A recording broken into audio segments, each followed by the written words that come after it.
Olá pessoal, meu nome é Marcelo Matos, sou fisioterapeuta osteopata e hoje eu vou abordar um pouquinho sobre as dores de cabeça, as cefaleias. A gente sabe que existem inúmeras possibilidades para a gente ter dor de cabeça e inúmeros jeitos de a gente ter dor de cabeça. Existem aquelas dores em pontada, aquelas dores pesadas, aquela dor de ficar pulsando o tempo inteiro, ou aquela que parece que a gente está usando um capacete apertado. Então existem várias formas de a gente ter dor de cabeça e existem várias causas para a gente ter essas mesmas dores de cabeça. E hoje eu vou tentar abordar algumas das principais causas que geram aquela dor de cabeça, que tiram nosso sono, nosso humor, a gente não consegue produzir no nosso trabalho, que geram inúmeros problemas no nosso dia a dia, exatamente por causa daquela chata dor de cabeça. Vocês provavelmente já escutaram ou já sentiram, às vezes quando você fica muito tempo sem comer, você começa a ter dor de cabeça por causa de uma fome? Ou então aquelas pessoas que quando está em período menstrual sentem dores de cabeça também? Então vocês conseguem correlacionar que um órgão, uma víscera, ela pode gerar uma dor de cabeça. O fígado, o estômago, praticamente todos os órgãos eles podem gerar uma dor de cabeça como consequência. Mas por que acontece isso? Pode ser por uma alteração metabólica que aquele órgão está causando, pode ser por uma alteração de condução nervosa, então ele está com algum problema, ele está com uma disfunção, e isso gera uma informação, um aviso para o cérebro, estou com dor. Então o sinal de alerta que a pessoa que não está funcionando corretamente é um sinal de dor. Então ele manda essa informação, o processamento no córtex, e isso gera uma dor também. Então a gente pode ter uma dor de cabeça por um problema no órgão. E além disso, quando a gente tem uma disfunção no órgão, a gente tem uma alteração facial. Os órgãos eles ficam mais densos, mais rígidos, eles acabam arrastando a parte facial, fazendo com que tenha um pouco de movimento, e isso pode subir até a região intracraniana, causando dor de cabeça. Outra causa que pode dar dor de cabeça é a região cervical. Às vezes aquela dor começa no pescoço, sobe para a cabeça. Por que acontece? A gente pode dar uma olhada aqui no nosso modelo aqui no crânio.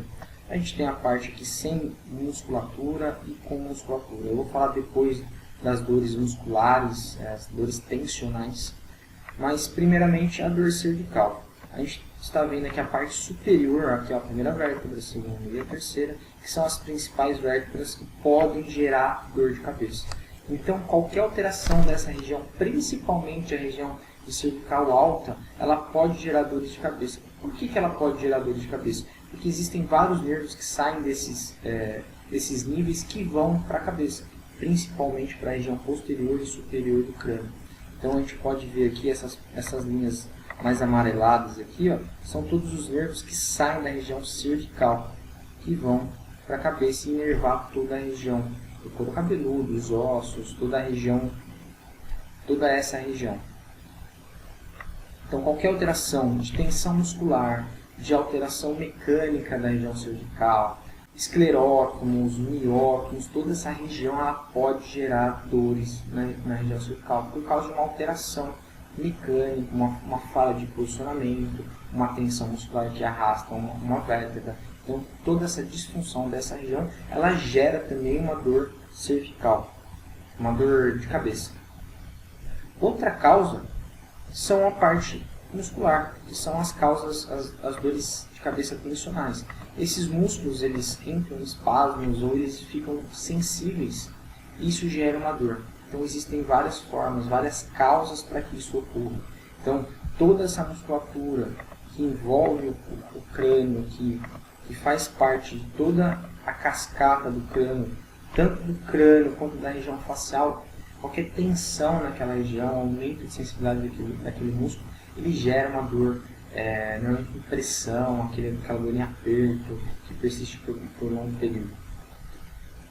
Outra causa que pode acontecer dentro do crânio, a gente pode ver esse músculo e esse músculo. São os principais músculos que tensionam quando a gente tem uma disfunção na ATM. O que é a ATM? A articulação temporomandibular. A mandíbula, aquela dor aqui que irradia para cima, isso gera uma dor facial e craniana também. Então se a gente tem uma alteração da mecânica, alteração muscular, alteração da condução neural, principalmente do nervo trigêmeo, auriculotemporal, que inerva a região da articulação temporomandibular, qualquer alteração dessa condutibilidade, qualquer alteração neural dessa região, ela pode gerar uma dor de cabeça. e uma hiperexcitação dessa região também, uma neuralgia de trigêmeo, ele gera uma dor de cabeça também.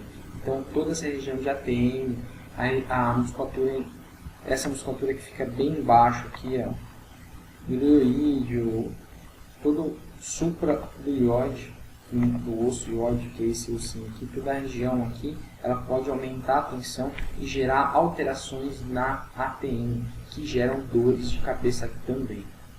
A gente pode verificar aqui também, quando a gente tem uma alteração neural, principalmente na região torácica alta, a região torácica alta ela é responsável pelo sistema simpático que controla a região superior do tórax, cabeça e membros superiores.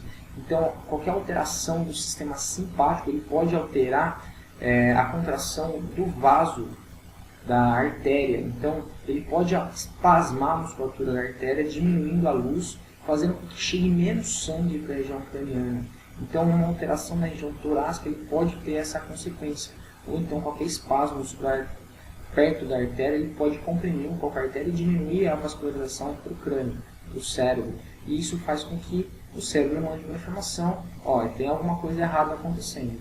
Consequentemente, você começa a detectar como uma dor de cabeça.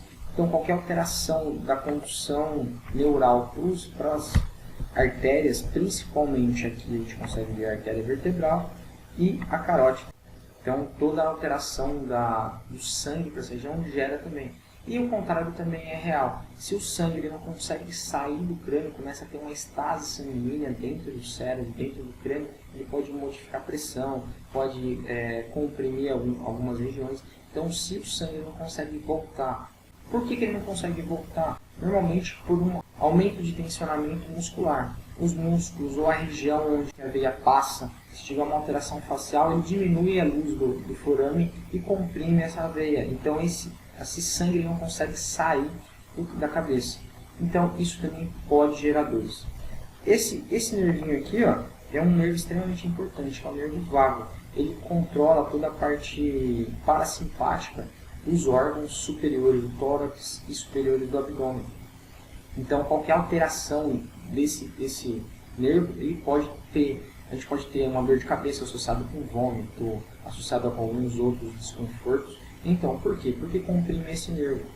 Você tem uma correlação crânio-visceral. Então, essa correlação ela é muito fácil de entender quando você pensa na parte de inervação, principalmente os nervos vagais, o vago, os parasimpáticos, na verdade. Então, qualquer alteração disso aqui, você pode ter uma dor de cabeça com diarreia, dor de cabeça com um outro sintoma.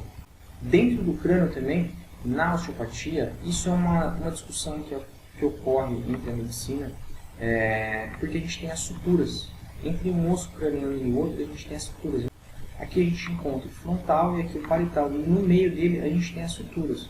Quando é criança, tem a moleira. Você provavelmente já ouviu falar, já ouviu que tem que tomar cuidado com essa região, que é uma região de crescimento do crânio. Então, o osso, quando é bebê, o crânio é pequeno, ele precisa crescer. Essa região onde ocorre esse crescimento. Porém, quando a gente fica na parte adulta, segundo a medicina, ali não existe mais movimento, não existe nada. Porém, na osteopatia, a gente acredita que existe um pequeno movimento, é um micro movimento dessa região. É como se fosse uma articulação. Porém, o movimento é muito sutil, exatamente para ter a acomodação desse bombear do crânio por causa do sangue, ou então por uma pancada para você poder absorver esse impacto. Então essas suturas, elas conseguem ter um movimento, um micromovimento que melhora toda a capacidade do crânio. Então se a gente tiver um bloqueio dessa região, uma alteração facial, uma restrição de movimento, isso gera também uma dor. Então qualquer alteração nas suturas, em todas as suturas cranianas e faciais podem gerar uma dor de cabeça também. Então, qual que é a dica que eu deixo para você hoje, depois desse vídeo? Você tem dor de cabeça, conhece alguém que tem dor de cabeça? É de extrema importância você procurar um neurologista, é interessante você procurar um fisioterapeuta que trabalhe com cefaleias, principalmente as cervicais, as cervicogênicas, um osteopata que consegue entender toda a globalidade do ser, associando o crânio com órgãos, com a parte musculoesquelética, a parte neural, que ele consegue associar tudo isso para identificar exatamente qual que é a causa do seu problema, porque pode ser várias, não é normalmente uma só, são várias causas, e a partir do momento que a gente consegue identificar qual que é a causa daquele problema, a gente consegue atuar e fazer com que você diminua a quantidade de dores ou sofra muito menos do que você sofre hoje, podendo viver muito melhor a vida. Afinal de contas, a vida foi feita para ser vivida.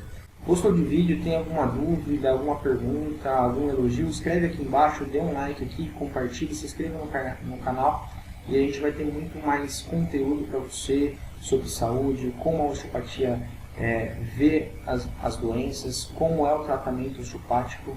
Então qualquer problema, qualquer coisa, estou à disposição. Fica com Deus.